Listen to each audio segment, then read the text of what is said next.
Hello everyone, আসসালামু আলাইকুম। Welcome back to my channel BD blogger Subarna. আমি সুবর্ণা বলছি চট্টগ্রাম থেকে। যে বা যারা যে পরিস্থিতির মধ্যে থেকে আমার আজকের ভিডিওটা দেখছেন না কেন, আমি আশা রাখছি আপনারা সকলেই সুস্থ আছেন, ভালো আছেন এবং নিরাপদে আছেন। আমরা আলহামদুলিল্লাহ পরিবারের সকলেই মোটামুটি ভালো আছি। আমার দুইটা সন্তান ইভেন আমরা খুব জ্বর এবং ঠান্ডায় আক্রান্ত। ওষুধ খাচ্ছি, জানি না কোন দিন রিকভার করব ফুলফিলভাবে। তো বেশ আছি আলহামদুলিল্লাহ, শুক্রিয়া বলতেই হচ্ছে। আর আমার প্রিয় আপুরা কেমন আছেন বা ভাইয়ারা কেমন আছেন সেটা তো আমি জানি না। তো আশা রাখছি আল্লাহ তাআলা সবাইকে সুস্থ রাখুক, ভালো রাখুক, এটাই। আর আমি ডেইলি লাইফ স্টাইলের আরেকটা ব্লগ নিয়ে কিন্তু হোপফুলি আপনাদের সকলের সামনে চলে আসলাম। তো আশা করছি বরাবরের মতো আমার আজকের এই ভিডিওটাও আমার সকল প্রিয় আপু ভাইদের কাছে ভালো লাগতে পারে। ভালো লাগা নিয়ে দেখলে আশা করছি খারাপ লাগার কথা না। তো এটাই আসলে। আর আমার কথাটা ইগনোর করবেন সকলে, আসলে আমি চাইলেও ঠিক করতে পারছি না, অনেক বেশি ঠান্ডার প্রবলেম। আর এদিকে গলাটাও প্রায় ভাঙা ভাঙা অবস্থা, খুব কাশি হচ্ছিল। তো সব কিছু মিলিয়ে ওভারঅল চেষ্টা করেছি আপনাদের সামনে সুন্দর করে ব্লগটা উপস্থাপন করার জন্য। যদি ভয়েসের মধ্যে কোনো ভুল ত্রুটি করে থাকে বা বলে থাকে, প্লিজ আমার আপু ভাইয়ারা ক্ষমা সুন্দর দৃষ্টিতে দেখবেন। এখানে আমি একটা নান রুটির খামির করে তারপর এটাকে রেস্টে রেখে দিব। কারেন্ট ছিল না, তার কারণে এই অংশটা আর কি, মানে নান রুটির জন্য ডোটা কিভাবে রেডি করেছি সেটার ক্যাপচারটা নিতে পারিনি। তো শেষের দিকে একটু কারেন্ট এসেছে, ভাবলাম এখনই একটু শ্যুটটা করে রাখি দিই। আর নান রুটি তো আমি কোনো এক ব্লগে আবার শেয়ার করেছি, সেই জন্য আর ওইভাবে শেয়ার করলাম না। তো নান রুটির মধ্যে ইস্ট দিয়েছি। তো সব কিছু মিলে অ্যাক্টিভ করার জন্য একটু আমি ঢাকনা দিয়ে রেখে দিয়েছি, কতক্ষণ ইস্ট অ্যাক্টিভ থাকুক। আর এখানে আজকে নান রুটি করবো আর নলা বা নেহেরি রান্না করব। আমার হাজব্যান্ডকে ঘিরে, আসলে আমার বা পরিবারের সবাইকে ঘিরে দেখা যায় কি আমার এত আয়োজন। আমার হাজব্যান্ড নলা বা নেহেরিগুলো খুব বেশি পছন্দ করে। আমার ছেলে মেয়ে অতটা না, তবে তাদের জন্য আবার একটু গরুর গোশত ছোট ছোট করে কিছু টুকরা দিয়েছে। আর ফ্রিজে তেমন মানে এরকম নলা টাইপের ছিল না, আরও 2-3টার মতো আছে, ওগুলো আরেকদিন করব। তো যতটুকু সম্ভব ছুটাতে পেরেছি। আমি সকাল সকাল ফজরের নামাজের টাইমে একটু নামিয়ে রেখেছিলাম, তারপর মূলত এটা 7টা সাড়ে 7টার দিকে মনে হয় আমি কিচেনে ঢুকে গিয়েছি। তো যতটুকু সম্ভব ছুটেছে আসলে অতটুকুই নিয়েছি আমি, আমার শক্তিতে যতটুকু কুলিয়েছে অসুস্থ শরীরে। তো এখানে নলা বা নেহেরি বা গোশ কিছু নিয়েছি, পেঁয়াজ কুচি করে নিয়েছি, রসুন পেস্ট, আদা পেস্ট, এগুলো একসাথে করে নিয়েছি। আর যেভাবে রান্না করছি সেটা ভাবলাম একটু করে শেয়ার করে ফেলে। আজকে শর্টকাট উপায়, আমি প্রেসার কুকারে করে নিচ্ছি।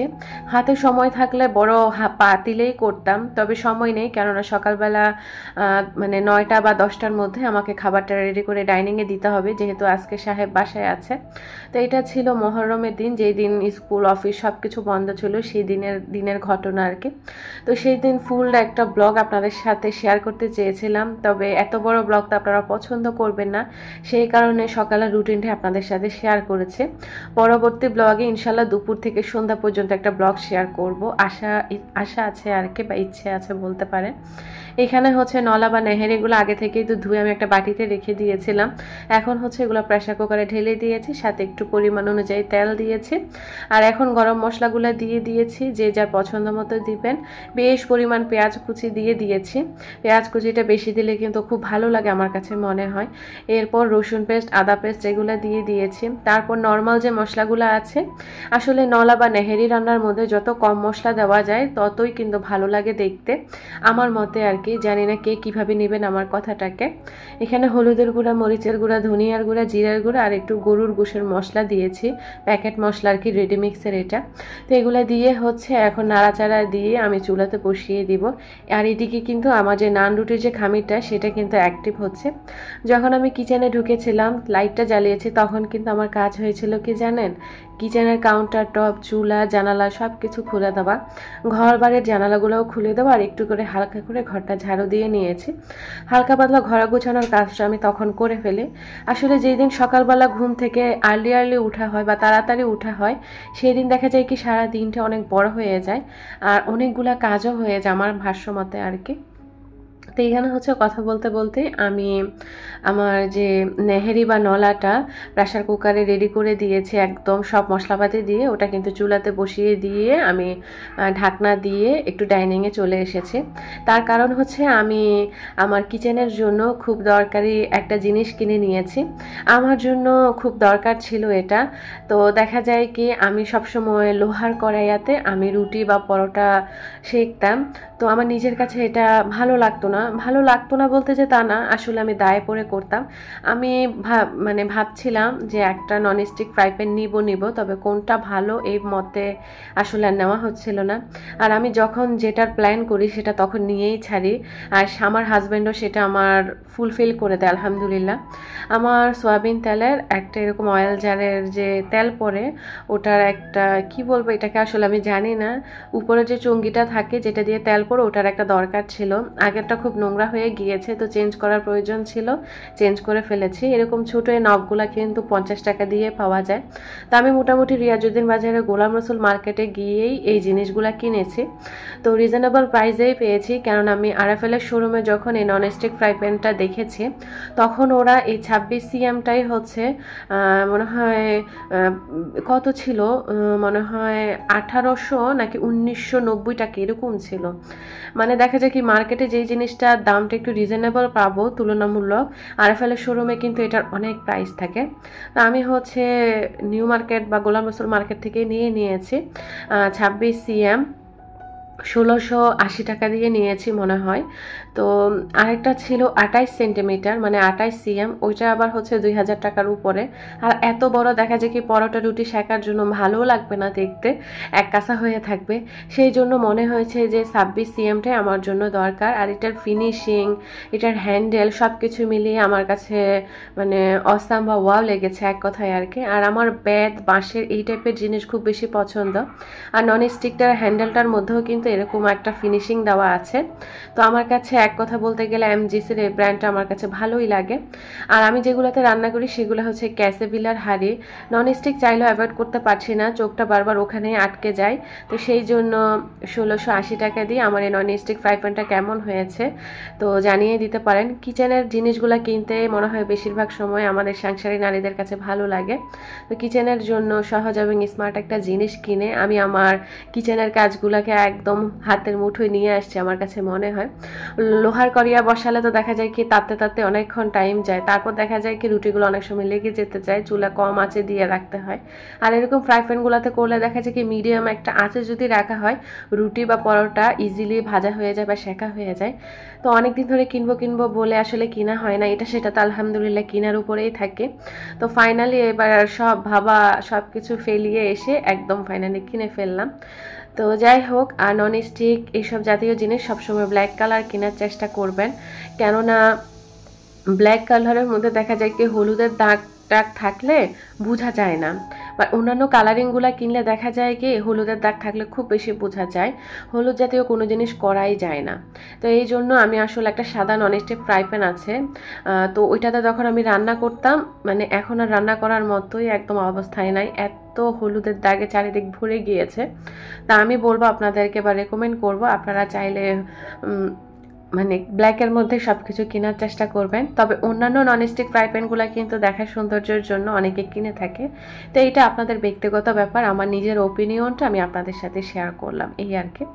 তো কেনাকাটা শেষ, ননস্টিক ফ্রাই প্যানটা হচ্ছে ধুয়ে পানি ঝরতে দিয়েছি, কেননা আজকে একটু নতুনভাবে নতুন জিনিস দিয়ে উদ্বোধন করব আমার ফ্রাই প্যানটাকে, মানে ভালো জিনিস দিয়ে আর কি। যেমন নানডুরিটা কিন্তু স্পেশাল একটা জিনিস আমাদের জন্য আর কি আজকে, সেই জন্য ভাবলাম নতুন এই ফ্রাই প্যানটাতে আজকে ভাজবো। ও হ্যাঁ, আপনাদেরকে মনে আছে আমি একটা সিলিকনের স্প্যাচুলা কিনেছিলাম একটা ফেসবুক পেজ থেকে, সেটার জন্য একদম পারফেক্ট একটা কম্বিনেশন। তো আজকে নতুন জিনিস দিয়ে আমার মানে আয়োজনটা হচ্ছে আর কি। সকালবেলা ফ্রাই প্যানটা বসিয়ে দিয়েছে চুলায়, হালকা মিডিয়াম আঁচ করে গরম হতে থাকো ফ্রাই প্যানটা। আর এদিকে হচ্ছে আমি যে খামিরটা করে রেখেছিলাম নানরুটির জন্য সেটাও আমার একদম একটা মানে যে থাকে না যে রুটিগুলো এখন বানানো প্রয়োজন, তো ওই টাইমে চলে এসেছে। ভাবলাম এখন রুটিগুলো রুটিগুলো বানিয়ে ফেলে। তো আমি অফ ক্যামেরায় রুটিগুলো বানিয়ে নিয়েছি। আর মাশাআল্লাহ রুটিগুলো আমার খুব সুন্দর হয়েছে, পাতলা একদম সফট টাইপের হয়েছিল, দেখবেন আপনারা।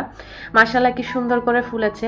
লোহার কড়িয়াগুলোতে আমি চাইতাম অনেকভাবে রুটি ফুলাতে, তবে ওই যে যখন লোহাটা বেশি তাতেতে যায় তখন দেখা যায় কি চুলার আঁচটা আমি ওইভাবে ঠাউর করতে পারি না, যার কারণে রুটি বা পরোটা অনেক সময় ফুলতো না আমার। তবে আলহামদুলিল্লাহ আমার এই ননস্টিক ফ্রাই প্যানটা কেনার পর থেকে আমার রুটি পরোটা যাই করি না কেন মিডিয়াম একটা আঁচে রাখার কারণে সবগুলো একদম বলার মতো ফুলে ওঠে। তো আলহামদুলিল্লাহ সবগুলো নান রুটিই দেখবেন কি সুন্দর করে ফুলে উঠেছে মাশাআল্লাহ দিলে। নান রুটিগুলা ভাজতে ভাজতে আমি কিন্তু ওই যে আমার যে নলা বা নেহারিটা যে আমি চুলাতে বসিয়েছি সেটা নিয়ে কিন্তু কিছু বলা হয়নি, এখন একটু বলি। আমার যখন নলাটা বা নেহারিটা আমি চুলাতে বসিয়ে দিয়েছিলাম তখন কিন্তু আমি হালকা একটু কষিয়ে দিয়ে আবার নাড়াচাড়া দিয়েছিলাম। নাড়াচাড়ার পরে নর্মাল যে পানিটা দরকার আর কি সিদ্ধ হওয়ার জন্য অতটুকু পানি দিয়ে আমি আবার প্রেসার কুকারের শিশিটা বন্ধ করে দিয়েছি। তো ন্যূনতম হচ্ছে আমি 7-8টার মতো শিশি দিয়ে দেন আবার হচ্ছে প্রেসার কুকারের যে ঢাকনাটা সেটা খুলে ফেলেছি। তারপর মূলত আমি পাশের চুলায় রেখে দিয়েই কিন্তু এই নান রুটিগুলো সেঁকে ফেলেছি। তো আমার হচ্ছে নান রুটিও সেঁকা শেষ, আর এদিকে হচ্ছে পাশের চুলায় যে আমি প্রেসার কুকারটা রেখে দিয়েছিলাম এটা আবার এই চুলায় বসিয়ে দিয়েছি। আর একটু হচ্ছে নামানোর মানে আমি যখন এই নলাটা নামিয়ে নিব তার আগে হচ্ছে আমি একটু পেঁয়াজ বেশি করে দিয়ে আবার একটু সরিষার তেল দিয়ে আমি বাগার দিয়েছি নেহারিটাকে। এই নেহারিটা এরকম বাগার দিলে কি যে টেস্ট হয় বলে বোঝানো যাবে না।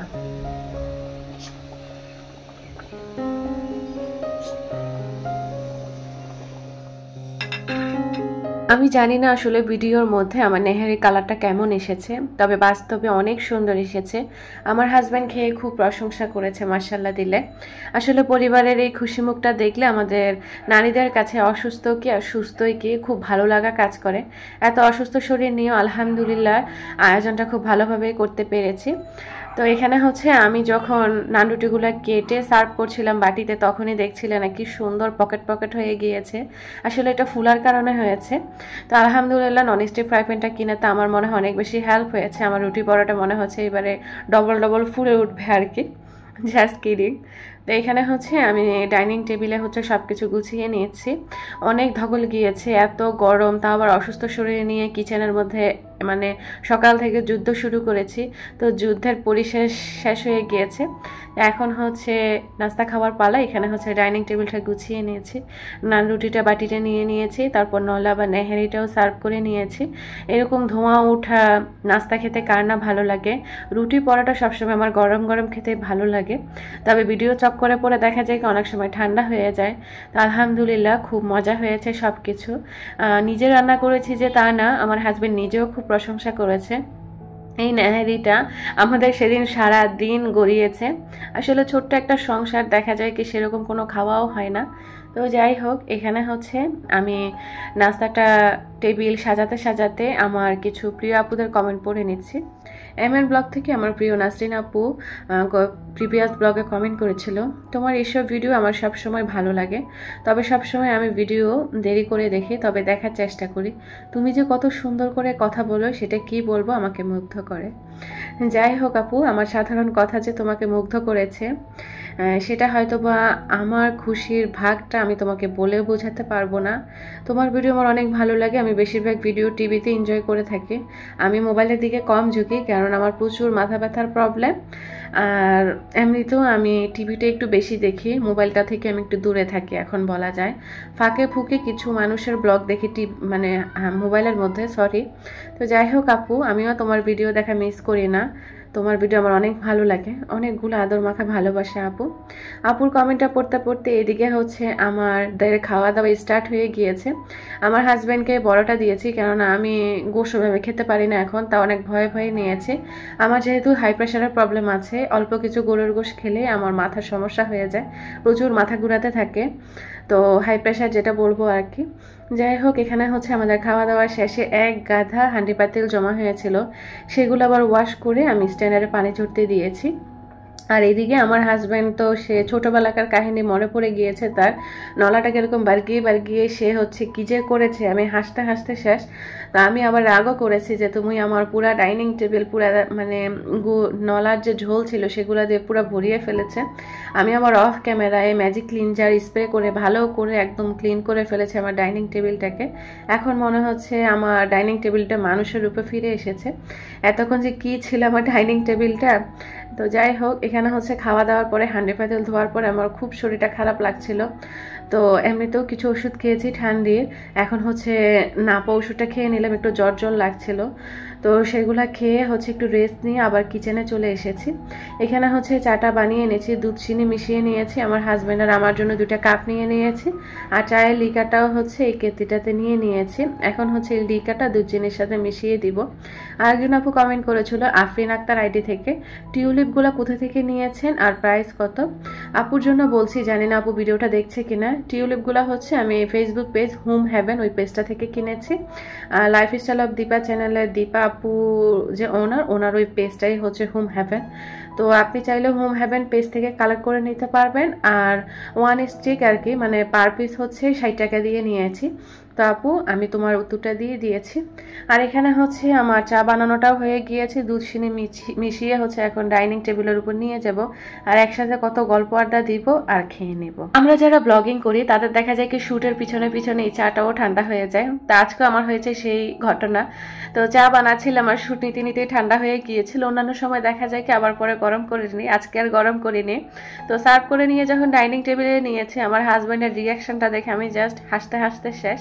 তো যে সাউন্ডটা থাকে সেটা কিন্তু দিয়েছি, আপনারা কেউ মিস করবেন না, শুনে তারপর বলবেন। আমার হাজব্যান্ড খুব মন খোলা একজন মানুষ, যার কারণে সব সময় দেখা যায় কি আমি হাসতে হাসতে শেষ হয়ে যাই।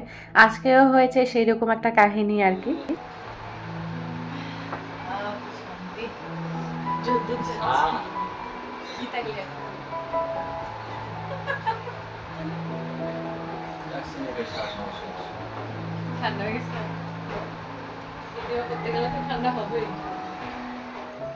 শুনেছেনই তো তার মুখ থেকে চা ঠান্ডা হওয়ার পর তার রিয়াকশনটা। যাই হোক, চা খাওয়া শেষ হয়ে যাচ্ছে। তো চায়ের কাপে চুমুক দিতে দিতে আমার ভিডিওটা লাস্ট প্রান্তেও চলে এসেছি। অসুস্থ শরীরে যতটুকু পেরেছি চেষ্টা করেছি শেয়ার করার জন্য। আজ আর না, দেখা হবে নেক্সট ব্লগে। সেই পর্যন্ত সকালে ভালো থাকবেন, সুস্থ থাকবেন। আল্লাহ হাফিজ, আসসালামু আলাইকুম।